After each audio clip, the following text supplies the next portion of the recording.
Selamat sore Pak Budi dan teman-teman sekalian. Saya perwakilan dari kelompok 10 izin melakukan presentasi mengenai materi kebijakan industri dan perdagangan internasional Indonesia. Kelompok kami terdiri dari Aryani Novitasari dengan NPM 2010103026, lalu Ayu Silva Kusumawati dengan NPM 2010103148, dan saya sendiri Natalino Alfa Kriscahya dengan NPM 2010103043, dan Cindy Arya Wardana dengan NPM 2034020011.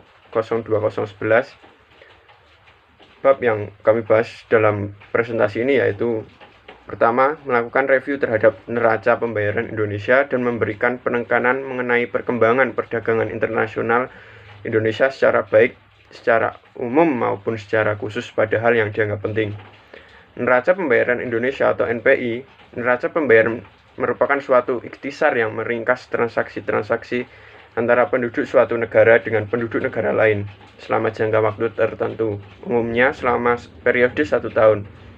Tujuan dari neraca pembayaran yaitu pertama, memberikan informasi kepada pemerintah tentang posisi keuangan secara khususnya yang terkait dengan hasil praktik hubungan ekonomi dengan negara lain. Kemudian tujuan lainnya yaitu membantu dalam pengambilan keputusan bidang moneter, fiskal, perdagangan, dan pembayaran internasional. Transaksi ekonomi yang terdapat pada NPI dibagi menjadi 2 kelompok, yaitu kelompok pertama barang dan jasa, pendapatan dan transfer. Kemudian kelompok kedua yaitu modal dan finansial. Berikut adalah neraca pembayaran Indonesia atau NPI pada keseluruhan tahun 2021. Kinerja neraca pembayaran Indonesia NPI pada triwulan keempat 2021 tetap baik, sehingga menopang ketahanan eksternal. NPI pada triwulan keempat 2021 mencatat defisit rendah sebesar 0,8 miliar dolar AS, ditopang oleh surplus transaksi berjalan yang berlanjut. Di tengah transaksi modal dan finansial yang mencatat defisit, surplus transaksi berjalan berlanjut pada triwulan keempat, terutama ditopang oleh surplus neraca barang yang tetap tinggi. Kinerja transaksi modal dan finansial pada triwulan 4 2021 tetap terjaga, terutama ditopang oleh surplus investasi langsung di tengah ketidakpastian keuangan global yang berlanjut. Perkembangan NPI secara keseluruhan tahun 2021 mencatat surplus tinggi, sehingga ketahanan sektor eksternal tetap terjaga. Berikut adalah perkembangan ekspor dan impor Indonesia pada bulan Februari 2022. Kemudian bab yang selanjutnya yaitu review tentang evolusi data dan kebijakan industri dan perdagangan internasional Indonesia. Evolusi data. Pada tahun 1945 hingga 1968, pada tahun 1961, Badan Pusat Statistik mengukur pertumbuhan ekonomi sekitar 5,74%. Setahun berikutnya masih sama, ekonomi Indonesia tumbuh 5,74%. Lalu pada 1963 pertumbuhan minus menjadi 2,24%. Angka minus pertumbuhan ekonomi tersebut dipicu biaya politik yang tinggi. Kemudian periode 1967 hingga 1998. Presiden Soeharto membuat rencana pembangunan 5 tahun atau Repolita yang mendorong swasembada program. Ini mendongkrak pertumbuhan ekonomi Indonesia hingga tembus 10,92% pada tahun 1970. Ekonom Lana Sulistianingsih menyebut iklim ekonomi Indonesia pada saat itu lebih terarah dengan sasaran memajukan pertanian dan industri. Kemudian periode 1998 hingga 1999, salah satu tantangan sekaligus capaiannya adalah pemulihan kondisi ekonomi dari posisi pertumbuhan minus 13,3% pada 1998 menjadi 0,79% pada 1999. Habibie menerbitkan berbagai kebijakan keuangan dan moneter dan membawa perekonomian Indonesia ke masa kebangkitan. Kurs rupiah juga menguat dari sebelumnya 16.000 per dolar AS pada Juni 1998 menjadi 7.000 per dolar AS pada November 1998. periode 1999 hingga 2001. Secara perlahan, ekonomi Indonesia tumbuh 4,92% pada 2000. Gus Dur menerapkan kebijakan desentralisasi fiskal dan otonomi daerah. Pemerintah membagi dana secara berimbang antara pusat dan daerah. Kemudian, pemerintah juga menerapkan pajak dan menembus retribusi daerah. Meski demikian, ekonomi Indonesia pada 2001 tumbuh melambat menjadi 3,64%. Tahun 2001 hingga 2004, pertumbuhan ekonomi Indonesia secara bertahap terus meningkat dari tahun ke tahun. Pada 2002, pertumbuhan Indonesia mencapai 4,5% dari 3,64% pada tahun sebelumnya.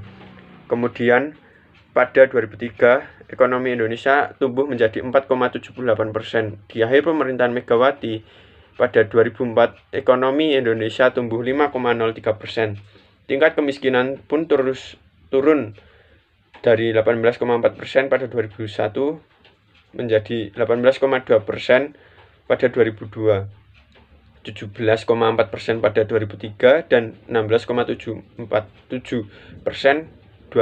pada 2004. 2004 hingga 2014, pertumbuhan ekonomi Indonesia di bawah kepemimpinan Susilo Bambang Yudhoyono relatif stabil. Pertumbuhan pada 2006 sekitar 5,69%. Kemudian pada 2006 pertumbuhan ekonomi Indonesia sedikit melambat, 5,5% di tahun berikutnya. Ekonomi Indonesia tumbuh di atas 6%, tepatnya 6,35%. Lalu pada 2008 pertumbuhan ekonomi masih di atas 6%, meski turun tipis ke angka 6,01%. Saat itu, impor Indonesia terbilang tinggi. Kebijakan industri dan perdagangan internasional Indonesia. Kebijakan industri atau kebijakan industri nasional atau disingkat KIN pada tahun 2020 hingga 2024 difokuskan pada upaya mencapai 3 aspirasi dalam Making Indonesia 4.0 serta implementasi tahap kedua dalam RIPN 2015-2023 dari 10 kelompok industri prioritas dalam KIN 2020-2024. Industri pembangkit energi menjadi bagian di dalamnya dengan pengembangan industri alat kelistrikan, yaitu motor atau generator listrik baterai, sebagai pendukung pembangkit listrik solar cell dan solar wavet, turbin, tungku pemanas atau boiler, pipa alir uap panas, dan mesin perangkat pembangkit listrik. Sejak tahun 2013, Kemenperin telah mendorong industri otomotif dengan kebijakan kendaraan bermotor hemat energi dan harga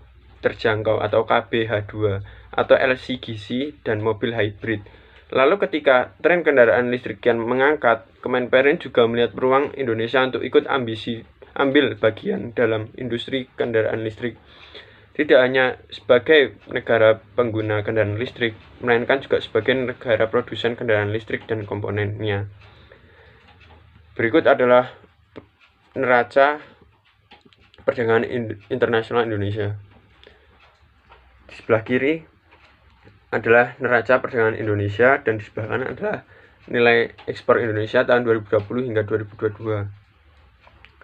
Dampak positif dan negatif perdagangan internasional yaitu dampak positifnya dapat menarik investasi, menciptakan lapangan pekerjaan, meningkatkan kualitas produk dalam negeri, mengurangi hambatan perdagangan internasional, meningkatkan kesejahteraan dan kemakmuran masyarakat. Kemudian dampak negatif perdagangannya yaitu produk dalam negeri kemungkinan bakal kalah bersaing dengan produk luar negeri. Masuknya tenaga asing ke Indonesia, timbul ketergantungan pada negara lain. Intervensi negara lain dalam kebijakan ekonomi Indonesia, kemudian manfaat perdagangan Indonesia. Poin yang keempat yaitu ada kondisi industri terkini dan kebijakan industri di Indonesia. Selanjutnya, kondisi industri makanan dan minuman. Dapat dilihat di sini ada grafik tentang kondisi industri makanan dan minuman. Dapat dilihat pada kuartal 3 tahun 2021, Kinerja industri makanan dan minuman mengalami pertumbuhan yang positif sebesar 2,97%. Meskipun menunjukkan kinerja yang positif dan lebih baik, namun pertumbuhan industri makanan dan minuman pada tahun 2021 masih lebih kecil dibanding pertumbuhan industri makanan dan minuman pada tahun 2019 dan sebelumnya. Selanjutnya ada kondisi industri terkini. Pertumbuhan manufaktur kuartal 3 tahun 2021 lebih tinggi dari pertumbuhan ekonomi. Berarti menandakan kinerja industri berada di jalur yang tepat. Pertumbuhan industri pengolahan tersebut didukung peningkatan kinerja beberapa subsektor seperti industri alat angkut sebesar 27,84% yang didukung oleh kenaikan produksi kendaraan bermotor sebagai dampak pemberian insentif pajak penjualan atas barang mewah atau PPNBM DTP. Selain itu, ada industri kimia, farmasi, dan obat tradisional yang tumbuh sebesar 9,71%. Hal tersebut didukung oleh produksi farmasi dan obat-obatan untuk memenuhi permintaan domestik dalam penanganan COVID-19. Selanjutnya, pada industri logam dasar tumbuh sebesar 9,52% yang disebabkan oleh peningkatan produksi untuk memenuhi permintaan luar negeri yang cukup tinggi. Sedangkan industri makanan dan minuman tumbuh sebesar 9,52% sejalan dengan peningkatan produk CPO dan turunannya guna memenuhi permintaan domestik luar negeri. Sebanyak 5 besar kontributor PDB pada periode itu adalah MAMIN, yaitu sebesar 6,66%, kimia farmasi dan obat tradisional sebesar 1,96%, barang logam, komputer, barang elektronik, optik, dan peralatan listrik sebesar 1,57%, industri alat angkut 1,46%, sedangkan industri tekstil dan pakaian jadi sebesar 1,5%. Kebijakan industri Indonesia dilakukan pelaksanaan program substitusi impor 35% pada tahun 2022. Upaya tersebut untuk mengurangi ketergantungan terhadap produk impor sekaligus mendorong penguatan struktur industri manufaktur di dalam negeri. Selain itu, Menteri Perindustrian juga mendorong hilirisasi substitusi impor dan mendorong industri dalam negeri sebagai bagian dari rantai pasok global. Untuk subbab yang kelima yaitu kebijakan perdagangan internasional Indonesia. Pengertian, kebijakan perdagangan internasional Indonesia yaitu semua tindakan pemerintah Indonesia baik langsung maupun tidak langsung guna mempengaruhi struktur, arah, komposisi, serta bentuk perdagangan luar negeri atau kegiatan perdagangan. Kebijakan ini meliputi tarif, larangan impor, kuota, dumping, dan berbagai kebijakan lainnya. Kebijakan perdagangan internasional Indonesia meliputi A. Penetapan tarif. Tarif adalah sebuah pembebanan atas barang-barang yang melintasi daerah pabean atau custom area. Sementara itu, barang-barang yang masuk ke wilayah negara dikenakan biaya masuk. Kebijakan penetapan tarif yang dilakukan Indonesia yaitu dengan menetapkan biaya masuk yang besar atas barang-barang dari luar negeri. Hal ini bertujuan untuk memproteksi industri dalam negeri sehingga diperoleh pendapatan negara. Bentuk dari kebijakan tarif secara umum yaitu penetapan pajak impor dengan presentasi tertentu dari harga barang yang diimpor. Akibat dari pengenaan tarif dan biaya masuk barang impor adalah harga barang impor naik, sehingga produksi dalam negeri menjadi lebih bisa bersaing karena lebih murah. Kemudian karena produksi dalam negeri mampu menyaingi barang impor, maka diharap impor barang menjadi turun. B. Kuota impor. Kuota yaitu kebijakan pemerintah Indonesia guna membatasi barang-barang yang masuk dari luar negeri. Akibat dari adanya kebijakan kuota dan pembatasan impor yaitu jumlah barang di pasar turun, harga barang naik, produksi dalam negeri meningkat, dan impor barang turun. C. Yaitu larangan ekspor impor. Larangan ekspor impor merupakan kebijakan Indonesia yang bertujuan untuk melarang masuknya produk-produk asing ke dalam pasar domestik. Hal ini dilakukan karena alasan politik dan ekonomi, untuk melindungi dan meningkatkan produksi dalam negeri. D. Subsidi. Subsidi merupakan kebijakan pemerintah Indonesia untuk membantu mengurangi sebagian biaya produksi per unit barang produksi dalam negeri sehingga produsen dalam negeri dapat memasarkan barangnya lebih murah dan dapat bersaing dengan barang impor. Subsidi yang diberikan dapat berupa tenaga ahli, mesin-mesin, peralatan, fasilitas kredit, keringanan pajak, dan lain-lain. Premi. Premi merupakan kebijakan pemerintah Indonesia dengan memberikan tambahan dana pada produsen dalam negeri yang berhasil mencapai target produksi tertentu yang telah ditetapkan. Dumping. Dumping merupakan kebijakan pemerintah Indonesia untuk mengadakan diskriminasi harga, yakni produsen menjual barang di luar negeri dengan harga yang lebih murah dari dalam negeri, atau bahkan di bawah biaya produksi. Kebijakan dumping dapat meningkatkan volume perdagangan dan menguntungkan negara pengimpor, terutama menguntungkan konsumen mereka. Namun, negara pengimpor kadang mempunyai industri yang sejenis, sehingga persaingan di luar negeri ini dapat mendorong pemerintah negara pengimpor memberlakukan kebijakan anti-dumping dengan tarif impor yang lebih tinggi atau sering disebut countervailing duties. Hal tersebut dilakukan untuk melindungi industri yang sejenis di negara pengimpor. Kebijakan dumping ini biasanya hanya berlaku sementara. Harga produk akan dinaikkan sesuai dengan target harga pasar setelah berhasil merebut dan menguasai pasar internasional. Kebijakan dumping biasanya dilakukan dengan tujuan untuk mematikan persaingan di luar negeri. Setelah persaingan di luar negeri mati, maka harga di luar negeri akan dinaikkan untuk menutup kerugian sewaktu melakukan kebijakan dumping. Namun, pelaksanaan politik dumping dalam praktik perdagangan internasional dianggap sebagai tindakan yang tidak terpuji atau unfair trade karena dapat merugikan negara lain. G, yaitu devaluasi. Devaluasi merupakan kebijakan pemerintah Indonesia untuk menurunkan nilai mata uang sendiri dengan sengaja terhadap uang asing. Akibat devaluasi yaitu 1. Harga barang-barang dalam negeri menjadi lebih murah di pasaran luar negeri. 2. Harga barang-barang impor menjadi mahal. Tujuan devaluasi: 1. Menambah devisa negara. 2. Memperkecil impor. 3. Memperbesar ekspor. Untuk yang selanjutnya yaitu data perkembangan perdagangan internasional Indonesia periode Januari sampai Maret 2022. Berdasarkan grafik tersebut, maka dapat diambil data sebagai berikut. Ekspor migas tercatat sebesar 3,30 miliar US dollar. Ekspor non-migas tercatat sebesar 62,84 miliar US dollar, sehingga keseluruhan ekspor sebesar 66,14 miliar US dollar. Impor migas tercatat sebesar 8,63 miliar US dollar.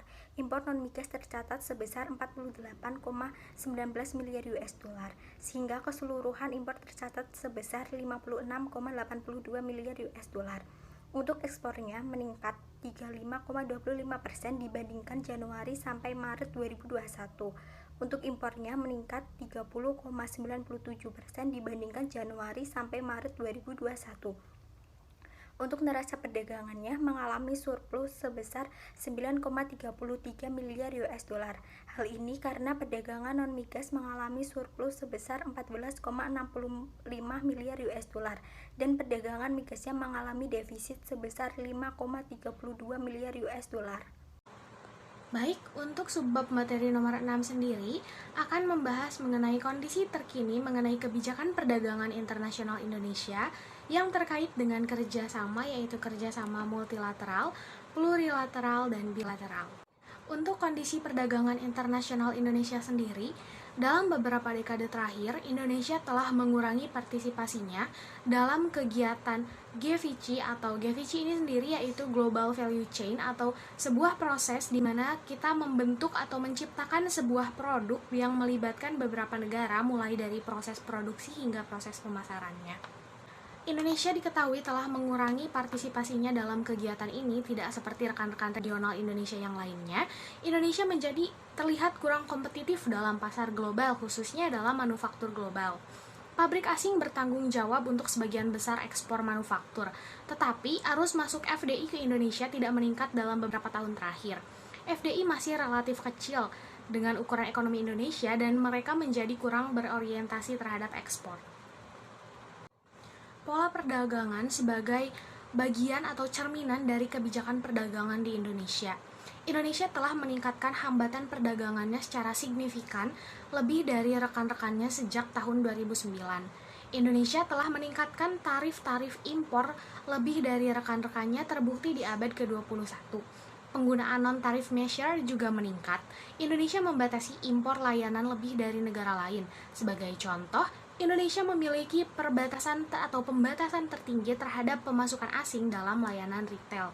TNI adalah ringkasan kunci untuk pembatasan FDI dan belum turun setelah tahun 2010. Keterbatasan regulasi terhadap FDI cukup tinggi di Indonesia.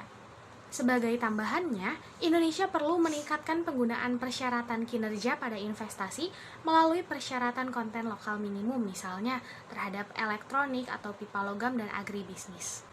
Kerjasama multilateral adalah kerjasama antara beberapa negara. Kerjasama multilateral ini tidak terbatas oleh wilayah suatu negara atau tidak dibatasi kawasan dari satu negara. Nah, kerjasama multilateral ini sendiri memiliki dua jenis anggota, yaitu ada anggota utama dan anggota aktif. Peran anggota utama lebih besar dibandingkan peran anggota aktif, dan peran anggota aktif dalam kerjasama ini cenderung lebih terbatas. Di sini kami juga akan memberikan contoh mengenai kerjasama multilateral apa saja yang diikuti oleh Indonesia. Indonesia sendiri menjalin kerjasama multilateral dengan Organisasi Perdagangan Dunia atau World Trade Organization or WTO, kemudian juga Organisasi Buruh Internasional, PBB tentu saja, juga Perdagangan Bebas Kawasan ASEAN atau ASEAN Free Trade Area atau AFTA. Kemudian juga Indonesia bergabung dengan atau menjalin kerjasama multilateral dengan Dewan Ekonomi dan Sosial atau Economic and Social Council atau ECOSOC, dan juga Organisasi Kerjasama Islam atau OKI. Untuk selanjutnya ada kerjasama plurilateral. Untuk kerjasama plurilateral ini sendiri didefinisikan sebagai kepentingan bersama di antara sejumlah kecil pemerintah yang membawa ini bersama untuk interkoneksi. Untuk selanjutnya ada kerjasama bilateral. Kerjasama antar negara salah satunya dibedakan berdasarkan jumlah anggota dari kerjasama tersebut, dan salah satu jenisnya adalah kerjasama bilateral. Bilateral sendiri berasal dari kata bi yang artinya dua, sehingga dapat dikatakan bahwa bilateral adalah kerjasama antar dua negara, tidak lebih. Di sini kami akan memberikan beberapa contoh dari kerjasama bilateral yang dijalin oleh Indonesia dengan beberapa negara.